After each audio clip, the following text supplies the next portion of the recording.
Hello friends, मैं जगभान सिंह आपको अपने यूट्यूब चैनल में स्वागत करता हूं। चलिए आ जाइए। आज अपन लेके आए हैं डेसिमल। डेसिमल कैसे किए जाते हैं, यानी हम दशमलव भी बोलते हैं, यानी दशमलव को कैसे हल किया जाता है। चलिए दशमलव को हम कैसे हल करेंगे। हम सबसे पहले तो दशमलव के बारे में ही जान लेते हैं, दशमलव को कैसे हल करेंगे। चलिए, है ना, डेसिमल आप दशमलव को दशमलव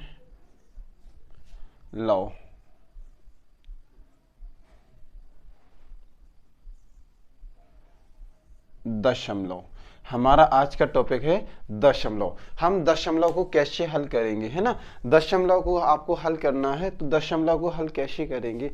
सबसे पहले नंबर, चलिए दिख रहा है ना क्लीन, थोड़ा सा इंक उठाना।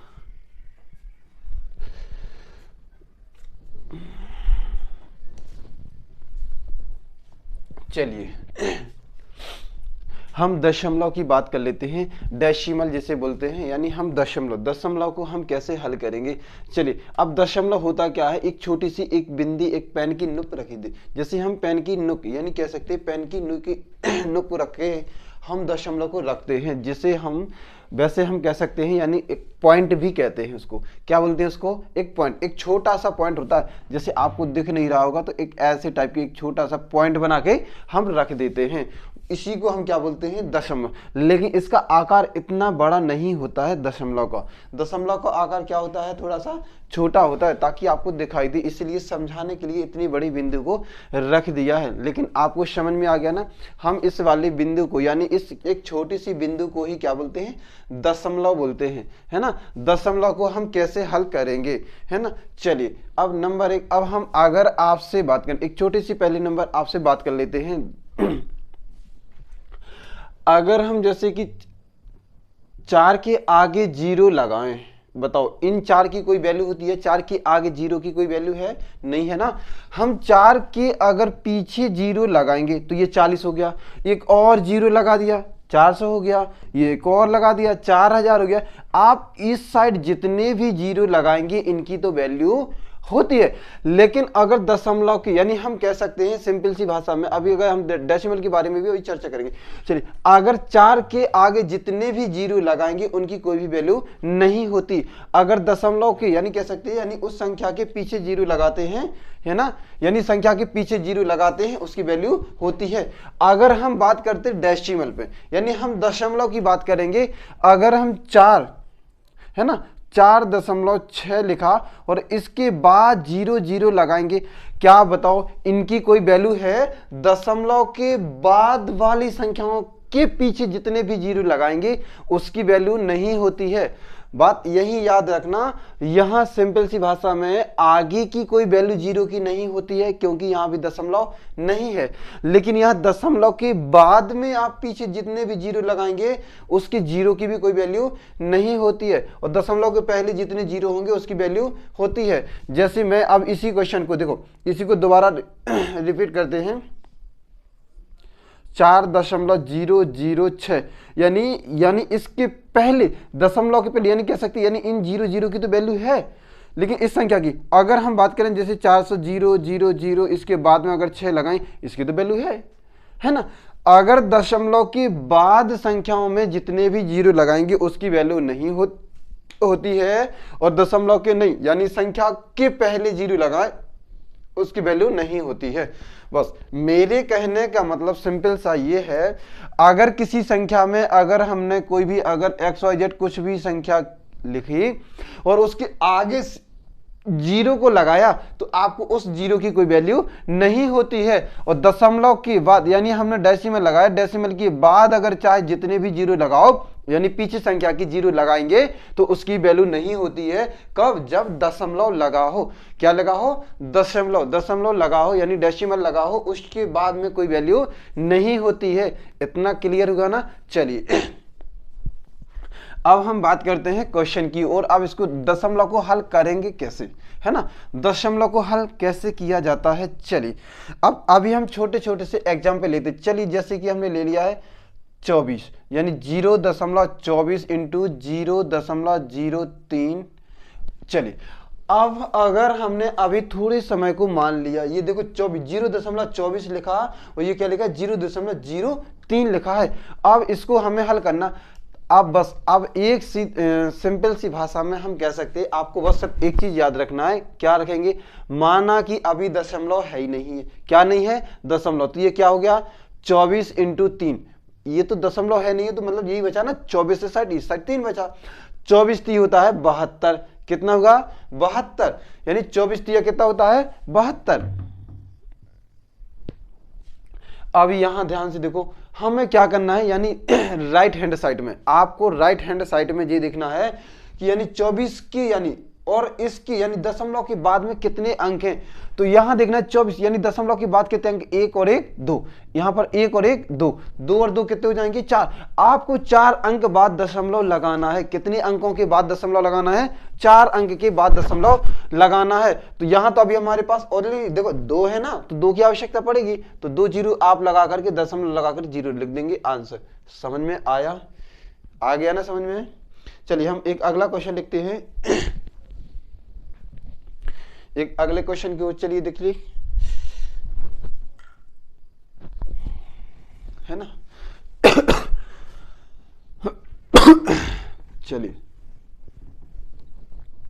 अगला क्वेश्चन है 0.3 × 0.32 है ना। 0.3 × 0.32 आपको इसको करके बताना है।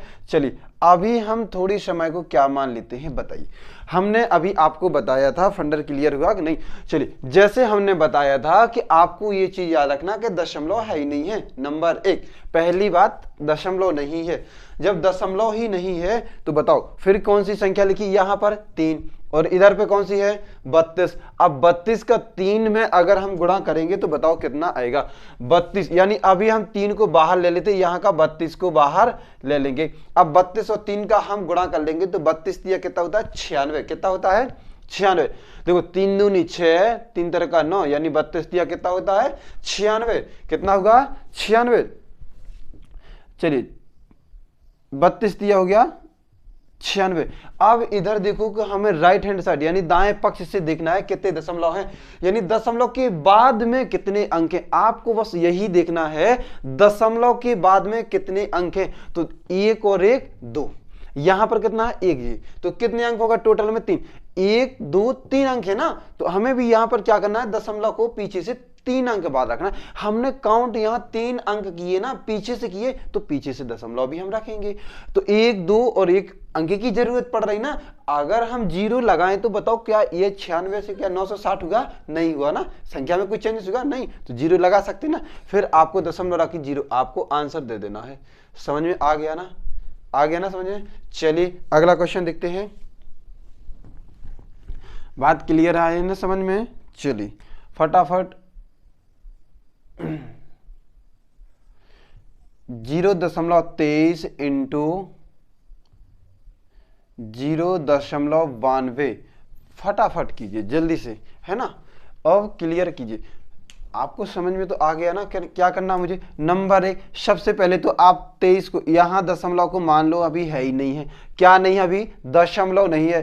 क्या लिखा हमारे पास? 23 × 92 हमने ले लिया। अब 92 का 23 में करना है और चाहे 23 का 92 में गुणा कर दो, आना तो आंसर वही है।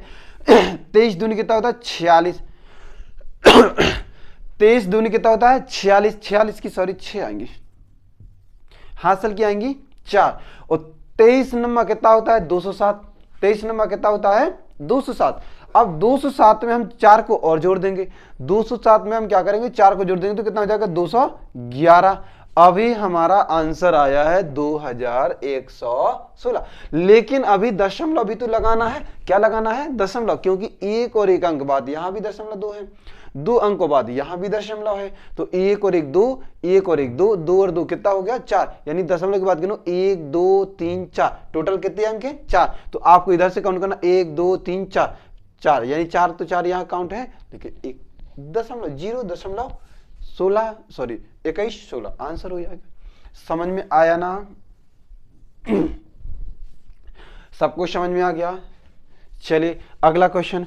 आपको खुद इसका आंसर बताना है, जल्दी से फटाफट कमेंट बॉक्स में, है ना। मैं अगर जैसे एक क्वेश्चन दे दूं सरल, 0.25 इंटू 0.30, अगर आपको ये प्रश्न दे दिया जाए, क्या दे दिया जाए, 0.25 इंटू 0.30 यानी 0। और एक चीज और याद रखना, हाँ ये चीज तो मैं बताना ही भूल गया। चलिए, दशमलव के बाद वाले अंकों को हम एक एक करके पढ़ते हैं। कितने अंकों को पढ़ते हैं, एक। जैसे आप इसको, मैंने अभी 25 पढ़ा, ये सॉरी ये 25 पढ़ा नहीं जाता, लेकिन अभी जरूरत के हिसाब से पढ़ लिया है। लेकिन इसको रियल वास्तविक संख्याओं में अगर देखा जाए तो वास्तव में पढ़ा क्या जाता है, 0.25 यानी दशमलव के बाद जितने भी अंक होंगे सबको एक एक करके पढ़ा जाता है। क्या पढ़ा जाता है, दशमलव के बाद में जितने भी अंक होंगे सभी अंकों को एक एक करके पढ़ा जाता है। तो यानी हम 0.30 पढ़ेंगे, इसको क्या पढ़ेंगे, 0.05 पढ़ेंगे। दशमलव के बाद जितने भी अंक होंगे हम सभी अंकों को एक एक करके पढ़ेंगे। समझ में आया ना। चलिए, इस प्रश्न का आंसर आपको कमेंट बॉक्स में छापना जल्दी से फटाफट। चलिए, जब तक अपन अगला क्वेश्चन करते हैं। क्वेश्चन फिर के देख लीजिए, समझ लीजिए। 0.25 इंटू 0.30 यानी 30 है, ठीक है ना। यानी 0.25 इंटू 0.30 का आपको आंसर कमेंट बॉक्स में बताना है। चलिए, जब तक अपन एक क्वेश्चन को और कर लेते हैं इसी से, है ना। 0.23 इंटू 0.70। चलिए, अब यही एडिटिव बिल्कुल टू कॉपी सेम क्वेश्चन है, बस संख्याओं का थोड़ा सा चेंजेस है। अब हमने अभी आपको शुरुआत में ही बताया था, क्या बताया था हमने शुरुआत में, दशमलव के बाद में जितने भी जीरो होते हैं उनकी कोई वैल्यू नहीं होती है। आप कहेंगे सर क्या इधर मैं कोई एक संख्या लिखूं, 2 3 4 5 6, कोई भी अक्षर मान लो 1 2 3 4 5 6, कोई भी संख्या, क्या फिर इस जीरो की वैल्यू नहीं है, वहां है। लेकिन दशमलव के बाद में फिर 0 0 0 लगाएंगे, उसकी वैल्यू नहीं।